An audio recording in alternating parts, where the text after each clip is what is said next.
everyone, see you again on one day trip with the researcher. And today we have intern student attending a lesson with the researcher. Please introduce yourself. Hello, Andy. I'm intern student here and I'm studying at Department of Soil Science and Environment Agriculture, Sakaerat, Khon-Kaen University.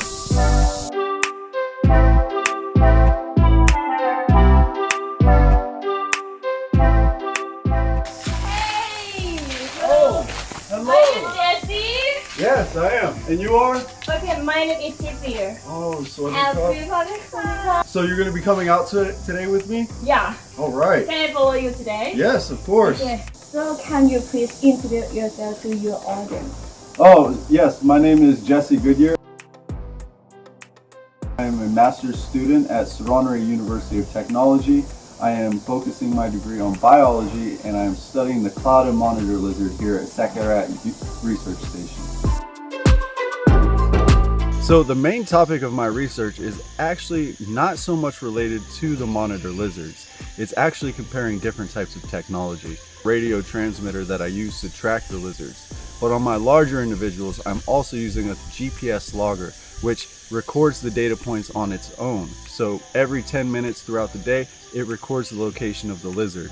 So what I'm doing is I'm getting my data in the field by tracking them physically, and then I'm going to compare the models created by both technology types to see which one is better suited for wildlife research.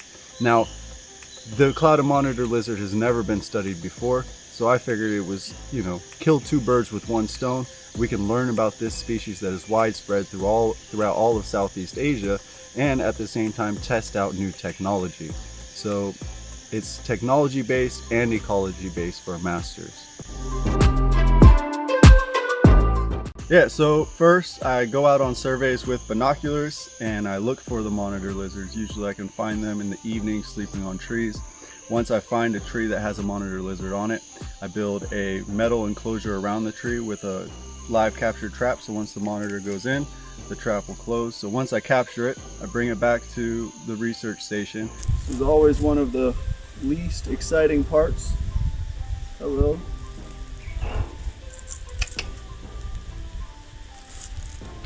Maybe we can get them to bite. Right, like that. Good. Come on. Come on.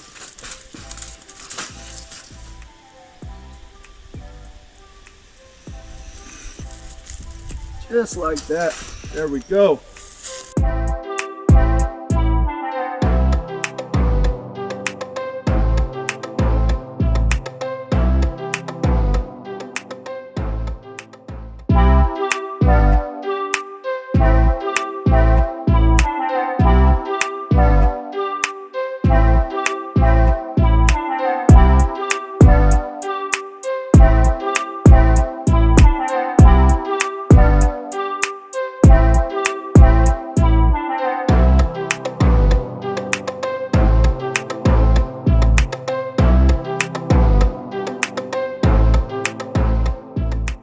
Alright, so to study the cloud and monitor lizards, I use these radio transmitters, which I attach onto their back like this and loop around them. So this transmitter gives off a radio frequency. And using this radio receiver, I'm able to pick up the frequency with the cable and the antenna. So I can go out into the forest and I can find the lizard's location. And I do this once per day to find each of their locations, document it, and then I can create movement models and home range maps for each individual lizard to see where in the forest that they're going.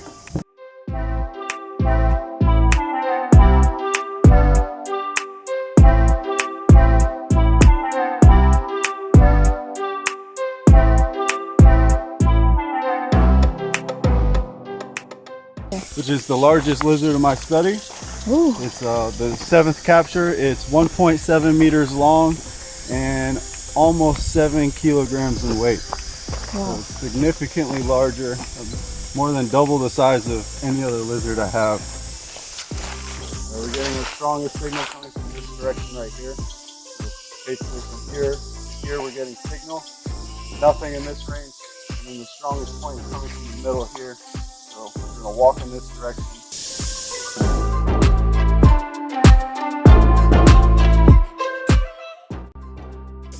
That's him right there. He's climbing the tree.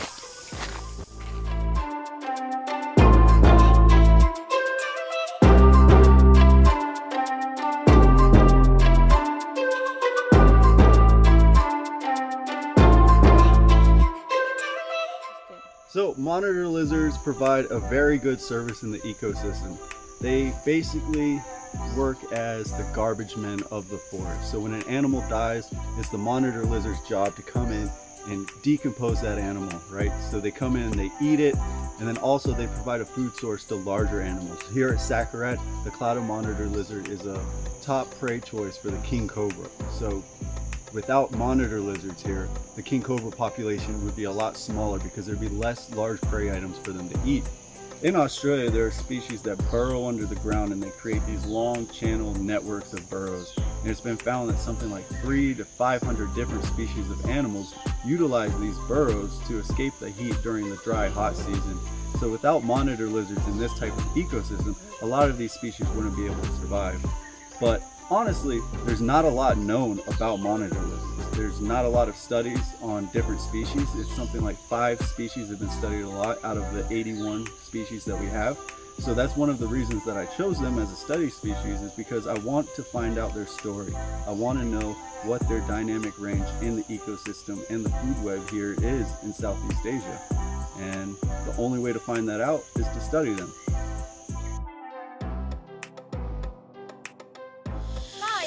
ก็ได้เรียนรู้ว่านักวิจัยเนี่ยมีกระบวนการทำงานอย่างไรบ้างค่ะแบบมีการวางแผนอะไรบ้างแล้วก็อุปกรณ์ที่ใช้ในการติดตามสัตว์มีอะไรบ้างก็เช่นวิทยุ GPS แล้วก็ตัวก้างปลาที่ใช้รับสัญญาณค่ะแล้วก็ได้เรียนรู้ว่าประโยชน์ของตะกรวดเนี่ยมีประโยชน์ต่อระบบนิเวศอย่างไรบ้างนั่นก็คือตะกรวดเนี่ยจะช่วยกำจัดซากสัตว์ที่ตายแล้วออกไปจากระบบนิเวศ